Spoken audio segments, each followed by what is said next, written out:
Good morning, good afternoon, good evening, whatever time of the day you're watching this broadcast. This is Dr. Eric Tangumonkem with IEM Approach, where we inspire, equip, and motivate people to discover God's great potential in them, develop that potential, and deploy it.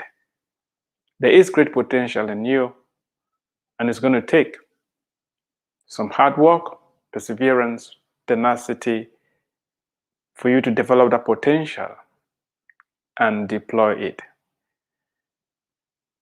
The reason you were born and endowed with so much potential is because we're living in a fallen world and there are problems to be solved. You got solutions for your generation, and I want to encourage you today, rise up to the occasion. You have what it takes to make a difference.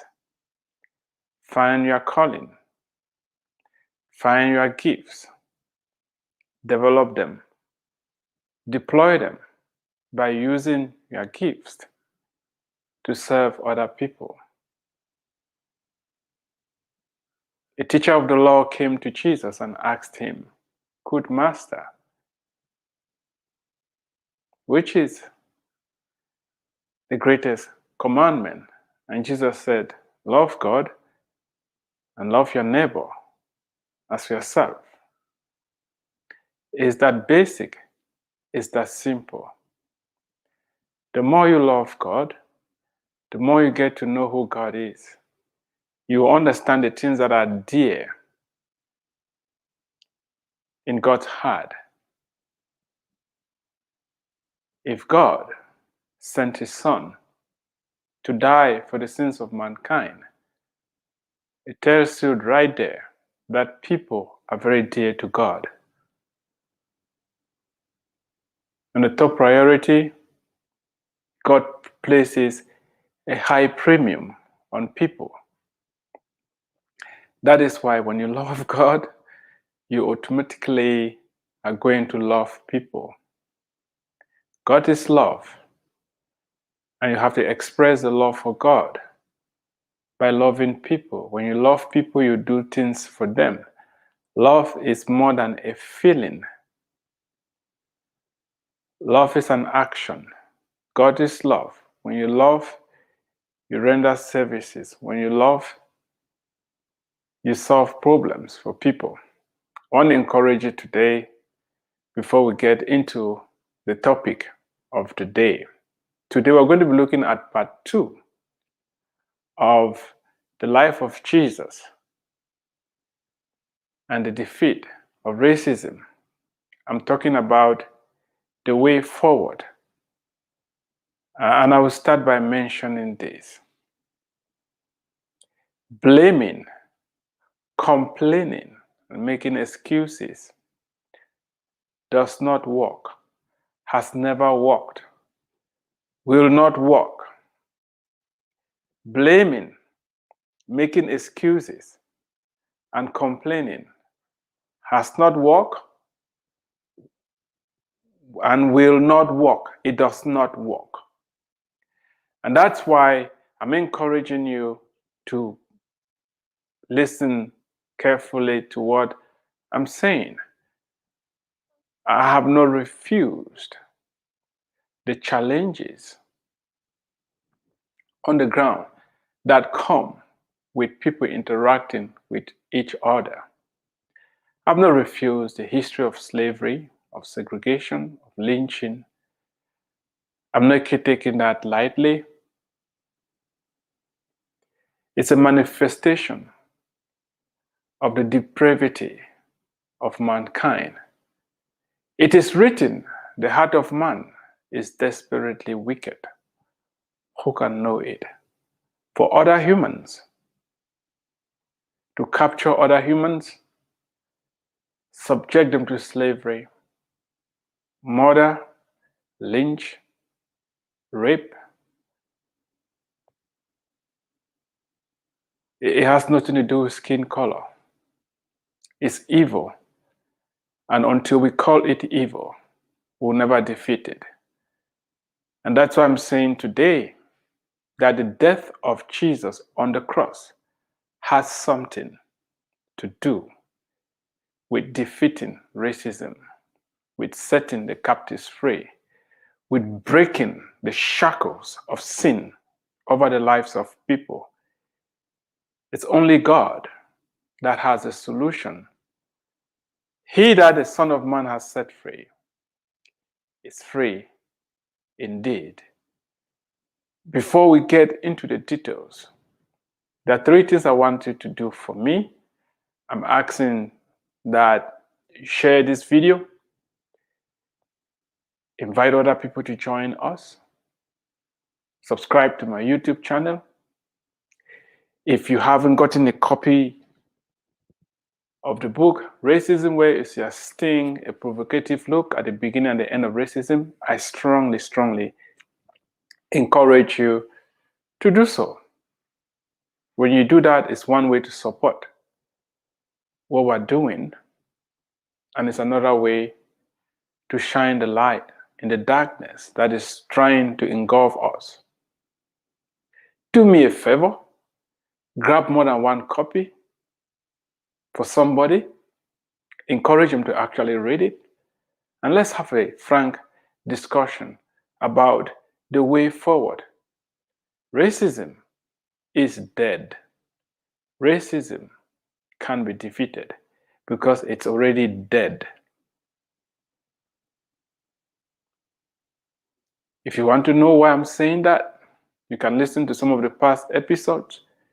You can grab a copy of this book, read it. If you have any comments, write them.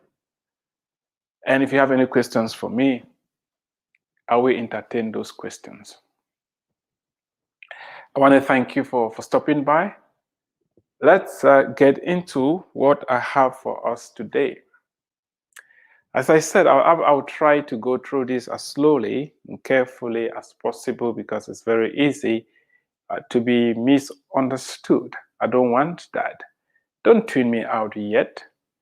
You need to hear the truth, and it is the truth that will set you free. If you don't believe what people say to you, how they view you, then you are truly free. You have to know who you are. That's more important than anything else. Don't allow the expectation of other people to become your reality.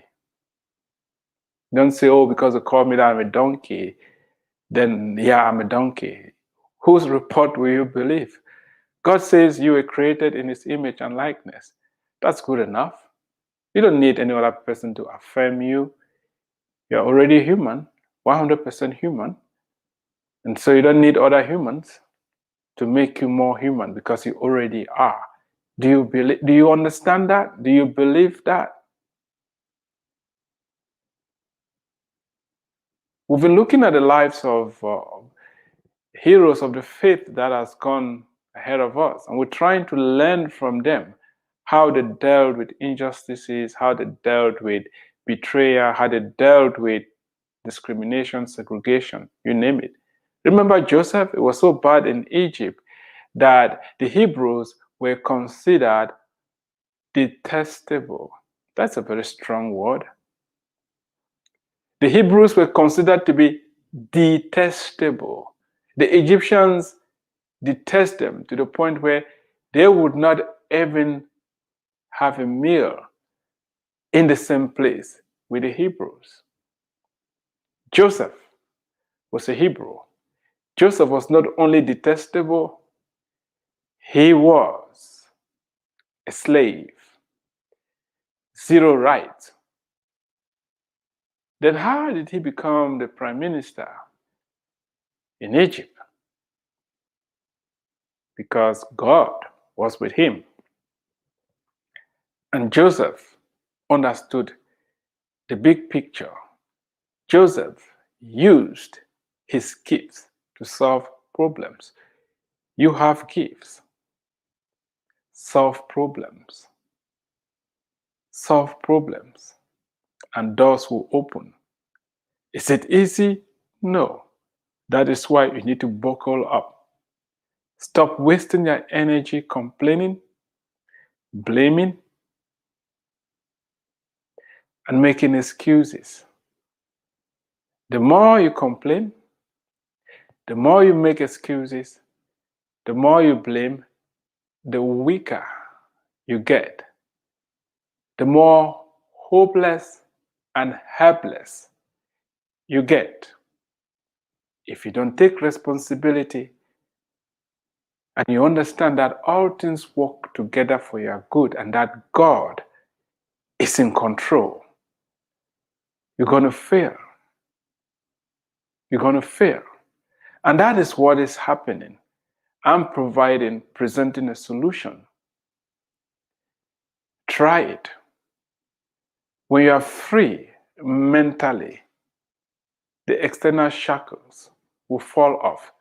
The worst slavery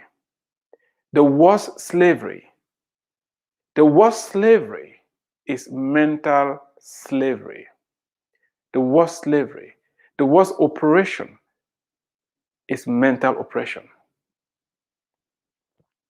Remember the 12 spies that went to spy on the promised land? When they came back, 2 said, no, God said we can take the land. Let's go take the land. Yes, let's go take the land because God has given us the command. The other 10 said, oh no, yeah, God has given the command. However, the reality on the ground is that we look like grasshoppers in front of the giants that we found in the land. They have fortified cities with very tall walls. I hear the wall around the city of Jericho could 6 cars could drive on the top of the wall because the wall was that thick. These people just allowed what their physical eyes were seeing to lead and direct them. They could not see God's supernatural power at work. And most of us are like that. When you dare say, let's move forward, people will start telling you, oh, you see, they shot this guy the other day. You see what is happening over there? Oh, they did not give me that job. That promotion passed me by. Oh, this person spoke to me, he called me this. Are you going to allow those things to stop you? Or you're going to allow who God says that you are to drive you forward? It's a choice. It's a choice. You can say, oh, all the institutions and the systems are all rigged and are all against me. You are not the first. In Egypt, Joseph was up against the impossible because there were no laws protecting the Jews from slavery, no laws protecting the Jews from being segregated and maltreated. Yet, he rose to the top. You too can, because light always wins. That's what I'm driving at. You need to know God. You need to know God and walk with Him. So that even if you are put in prison, no matter what happens to you, you will triumph. That is the truth. Anything short of this is putting you in bondage. Don't allow people to come out with theories and ideas that will put you in shackles. Anger, bitterness, resentment, regret, unforgiveness, those are shackles that will keep you bound forever. Run as fast as you can from people who are trying to make you stay in a perpetual state of anger, of bitterness, of resentment, of unforgiveness. I will repay, says the Lord. Vengeance is mine. Allow God to deal with the enemies. Allow God to deal with those that have hurt you, because He knows how best to deal with them. Don't try to become God or you will misfire. God says you are his child. God says you are human. That is good enough. Believe it and stop believing that you are inferior. Stop believing that you are superior because you aren't. There's one human race, one human race, one human race in different shades of color, and none is superior to the other. No, it doesn't matter what you believe, it doesn't make it true. We are all one. Believe that and get your freedom. It's not easy, but that is the way out. Let's continue the life of Jesus. I bring Jesus up because this is somebody who had all the power to do whatever he wanted, yet he chose the terrible death on the cross because he wanted to set us free from the shackles of racism, from the shackles of sin. Because when sin is broken, racism will dissipate. When we receive the love of God, we then learn how to love God's other children. We'll continue from where we stopped yesterday. The condemned man was made to carry his own cross to the place where he was going to be crucified. When he arrived at the place of his death, two other condemned thieves were already there. The Romans stripped him naked and nailed him on a wooden cross. Each time you see a painting of Jesus on the cross, you have a little cloth that is covering his nakedness. No, he wasn't. There was no cloth when he was crucified. He was stark naked. The Son of God, hanging on that cross, naked, no clothing on him. Crucifixion was one of the most shameful deaths. It was a horrible way to die. And the Romans used it to set an example to other people, to dissuade people from committing heinous crimes. He died a shameful, disgraceful, painful, and disgusting death among two convicted criminals. How can this be good? How can this be good? I mean, if you were standing by the cross the day Jesus hung on that cross, he's bleeding, he's crying out, "Oh, I'm thirsty." And he's crying out, "Father, why have you forsaken me?" How can that be good? And that's what I had difficulties when I was a kid about this whole notion of Good Friday, because that's the day justice did not run its course. Jesus committed zero crime. Yet, the crowds were shouting, "Crucify him, crucify him." Everybody rose up against him. The very people that had benefited from his miracles, that he had fed, rose up. The same people that were screaming, "Hosanna in the highest, blessed be the one who comes in the name of the Lord," and taking out their coats and lying it down and palm branches for him when he was walking into the city of Jerusalem. These people, I mean, these were the crowds. What about Judas, his own close disciple that has spent 3.5 years with him? You talk about failure. And when Jesus was hanging on that cross, before then, most of the disciples had already run away. You talk about being rejected and dejected. How can that be good? It was a bloody mess, to say the least. It was a bloody mess. You'll be surprised to hear that the only crime Jesus committed is love.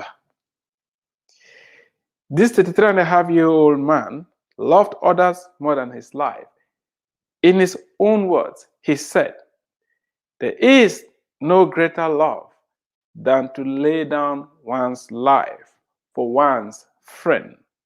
For even the Son of Man came, not to be served, but to serve others, and to give his life as a ransom for many."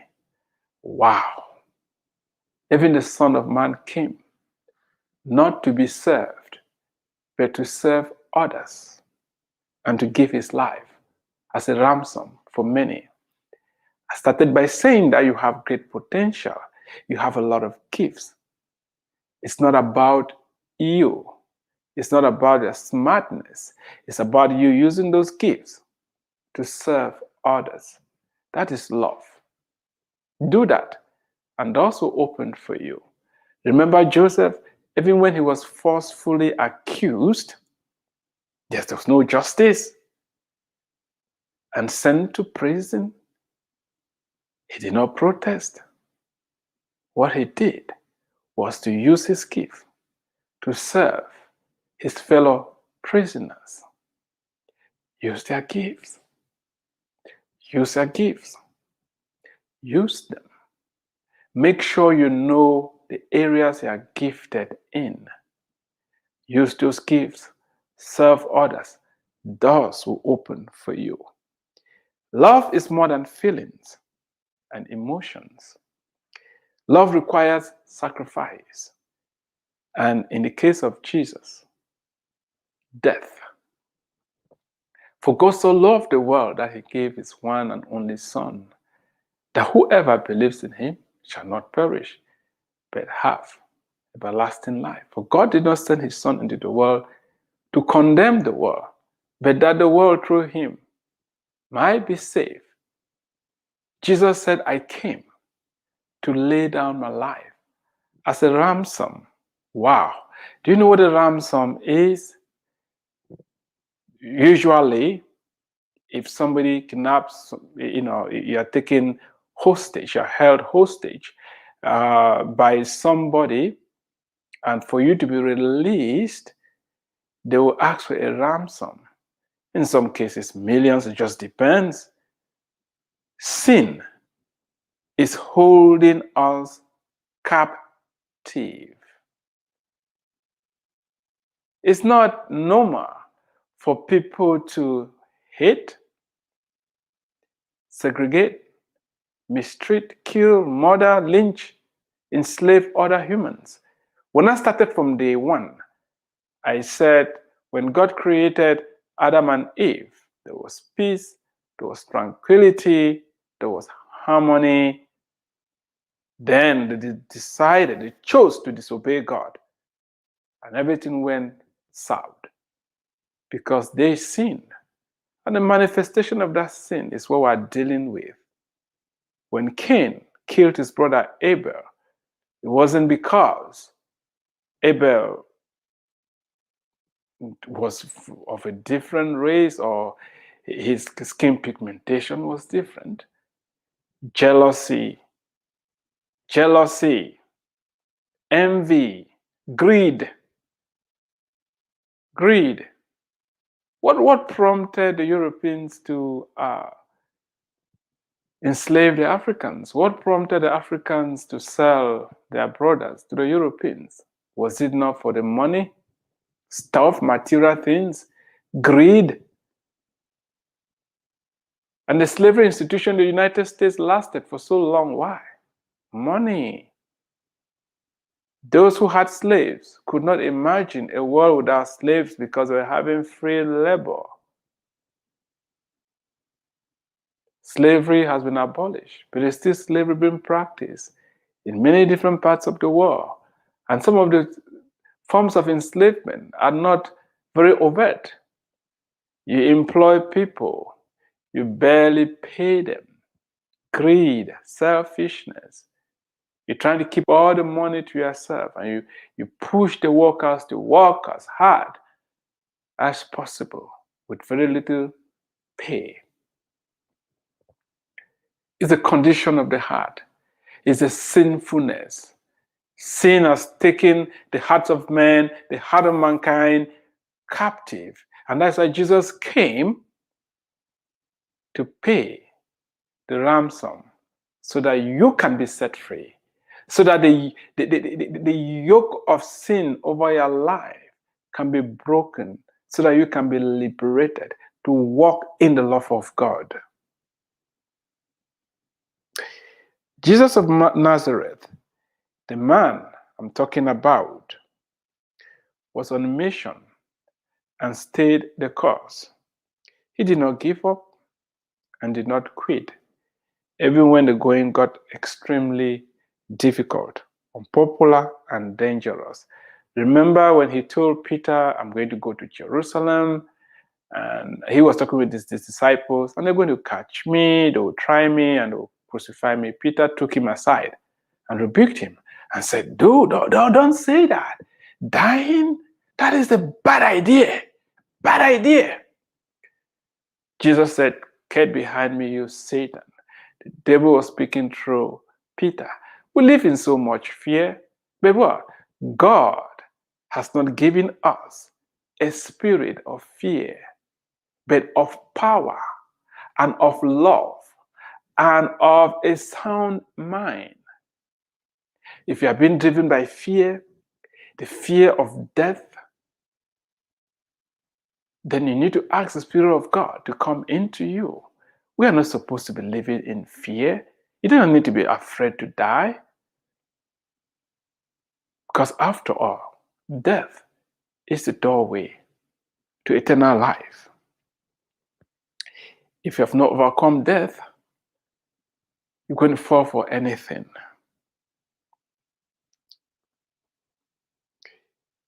It got to the point where he laid down his own life willfully because he was a man of principle. Are you a person of principle? This is what Paul says about Jesus. Being found in appearance as a man, he humbled himself, becoming obedient to the point of death, even death on the cross. His obedience cost him his life.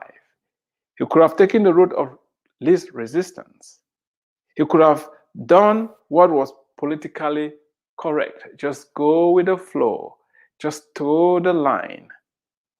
He could have done what was popular and acceptable to many. Yet, he challenged the status quo and establishment. He took the road less traveled. He chose death over life. He died that others will live. He died so that you will live.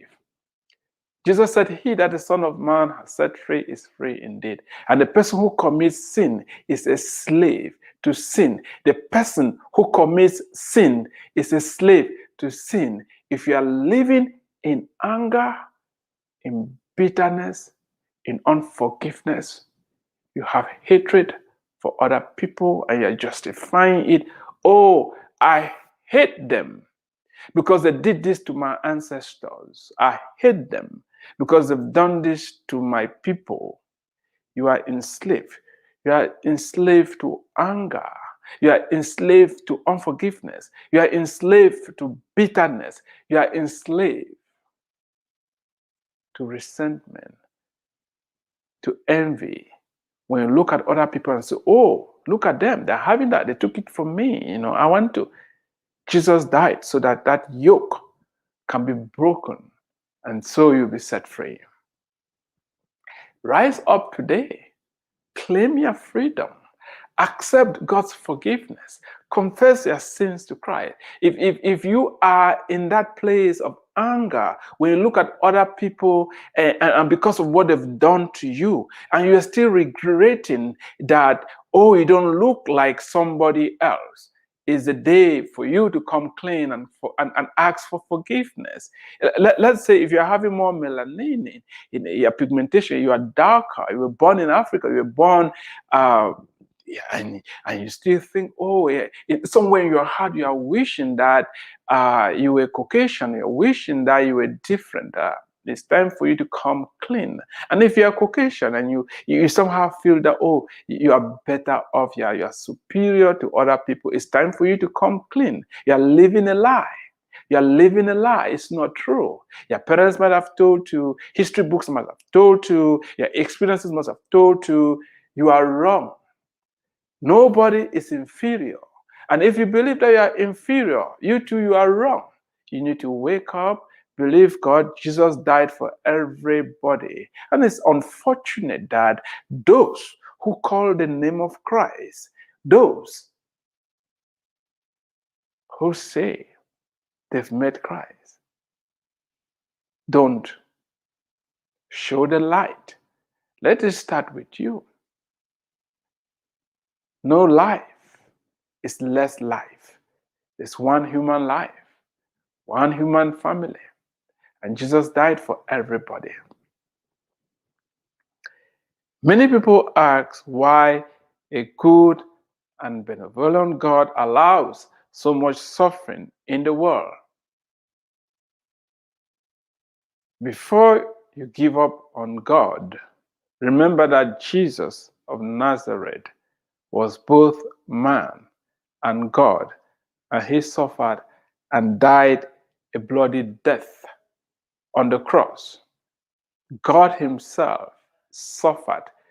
God himself was rejected.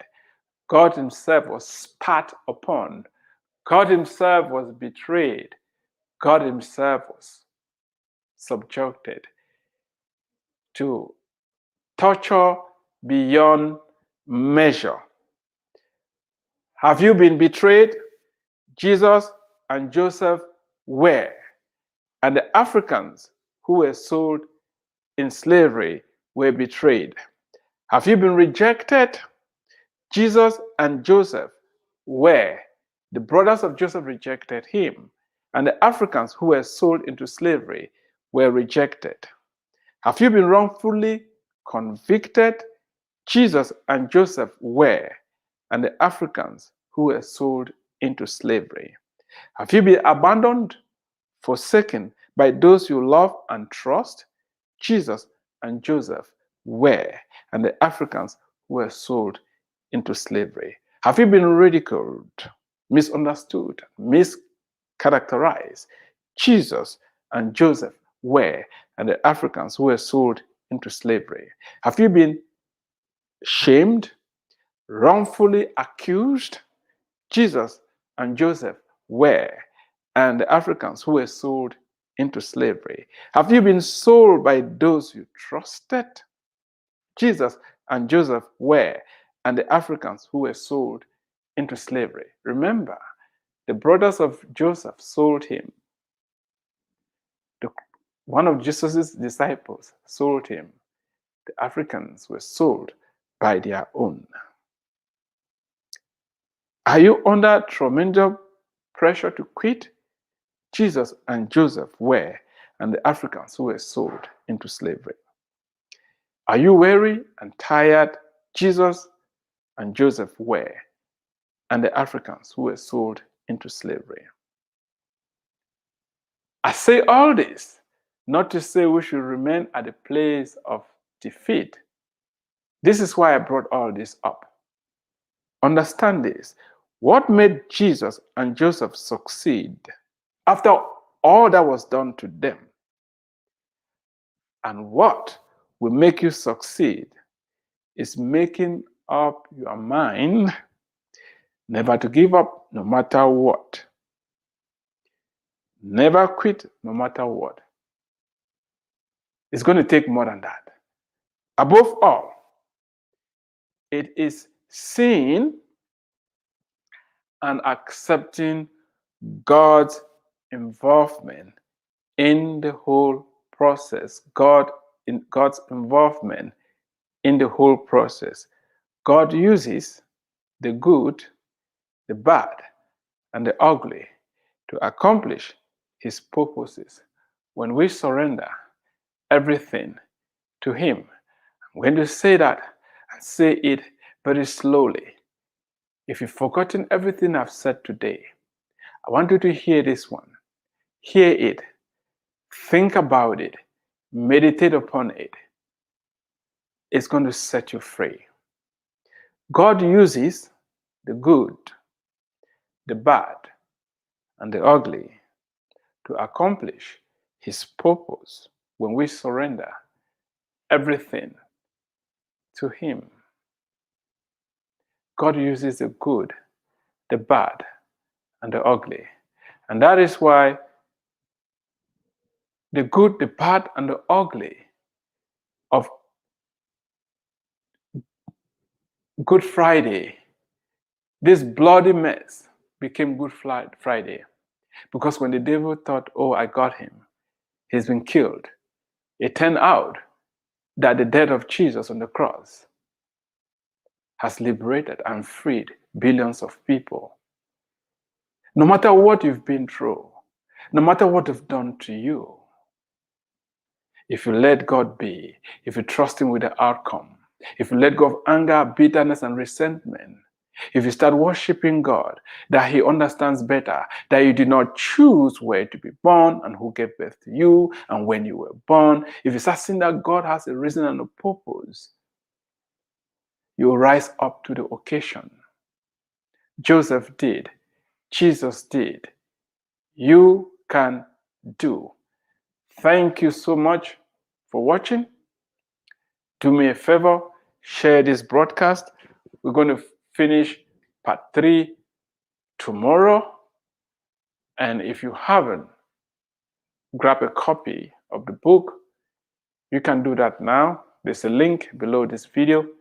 You can order it on my website, or you can get it on Amazon, Barnes and Nobles, and all Kobo Books, and Kawadi, and all the major book platforms. God bless you, and stay tuned for more updates.